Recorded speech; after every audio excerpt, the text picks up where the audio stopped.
Ah, yes, we've all seen Pixar's Up. I mean, who doesn't like a balloon-powered bungalow?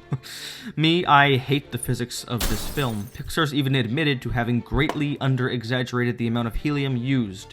They claimed it would take up over 23 million large helium balloons to lift Carl's 1,800 square foot habitation. So, if this is the case, how would real-world helium physics apply to lifting other structures? First, let's establish how this works. All helium balloons use a force known as buoyancy to float. Basically, if there's an object that is less dense than the surrounding fluid, it will try to rise above it. And if you don't know, density is how hardly packed something is. A few obvious examples are wood and water. Even if you have an extremely heavy dock, it will float, because wood isn't as dense as water. Another example is with bubbles. Air isn't as dense as water, so air bubbles rise to the surface. The only exception to this is when it's a very small object like a paperclip. The paperclip is a metal and is more dense than water, but sometimes it will float. Why? Well, it's not actually floating. It's just sitting on a thin layer of the top of the water known as the surface tension. But getting back to our balloons, they work quite in the same way. Helium isn't as dense as air, so when balloons are filled with helium, they rise up until they're above the air. So to find out how many balloons we need to lift any given object, we need to use a little formula I created that I like to call buoyant lift. All we need to know is how big the balloons are, what they're filled with, and how heavy the object they're trying to lift is. L sub r is something known as the relative lifting ability, which basically has to do with the density and floating part of buoyancy. In short, it's basically the difference in densities. In water, the density of water minus the density of wood. In our case, the density of air minus the density of helium. Typical air density is around 1.225 kilograms per cubic meter, and typical room temperature helium gas has a density of 0.1664 kilograms per cubic meter. Subtracting gives us our relative lifting ability, 1.0586 kilograms per cubic meter. Next, we need to know how big each balloon is. I'm not going to assume one giant weather balloon because, well, that would be stupid, I guess. Anyways, average party balloons can be up to 1 foot wide. Dividing by 2 and putting it into the volume of a sphere formula gives us a volume of about 0.015 cubic meters per balloon. If we multiply the bottom of my formula, we can get a very nifty number to make everything quicker. So now all we need to know is how heavy something is, and making sure it's in kilograms, we just divide it by 0.015879. So, what kind of structure should we use, and how do we find the weight? Well, on average, a building is 50 pounds every square foot. Now, this is a death by cringingly painful estimate, but it's all I've got. Let's start with a large house, namely one with 3,000 square feet.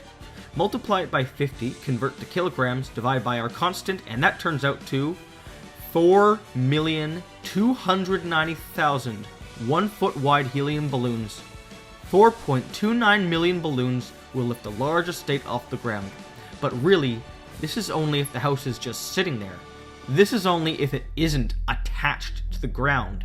It would only take this many balloons if it was dropped onto the ground without a foundation and then lifted back off. And unfortunately, involving the strength of the foundation gets way too complex for a video like this, and there is nothing fun about analyzing virtually hundreds of tensile yield and ultimate tensile strengths of the concrete base of a mansion just to find out how much force it would take to rip a house from the ground. Okay, so sure, a small mansion would require 4.29 million balloons to lift it, so let's get bigger. I present to you the house of the currently richest man on the earth, Bill Gates. This house's name is,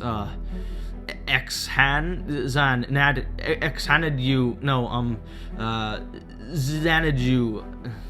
His Washington home, or I guess his country club with a population of a few, is approximately 66,000 square feet. This is around 3.3 million pounds, or 1,650 tons. and would require 94.46 million balloons. Stop. That's not actually that much, or at least in comparison to the largest house in the United States, Biltmore House, which contains 135,280 square feet. A structure like this weighs 3,382 tons, according to our 50-pound conversion, and will require 193,620,000 helium balloons. America for the win. Yet, my hunger turned obsession for massive numbers hasn't yet been quenched, so I stopped with houses. I present to you the Walmart Supercenter, providing your great value needs since 1962, because if you save money, you surely live better. This unnecessarily complicated behemoth of a store is 3 stories tall and 260,000 square feet. Because there's 3 stories, we'll need to multiply whatever weight we get by 3 for a more accurate approximation. So this nearly 20,000 ton complex would need 2,460,000,000 helium balloons. Since I still feel unsatisfied with that number, I'm jumping into the region of physical impossibilities. The only other thing I want to do is planet Earth.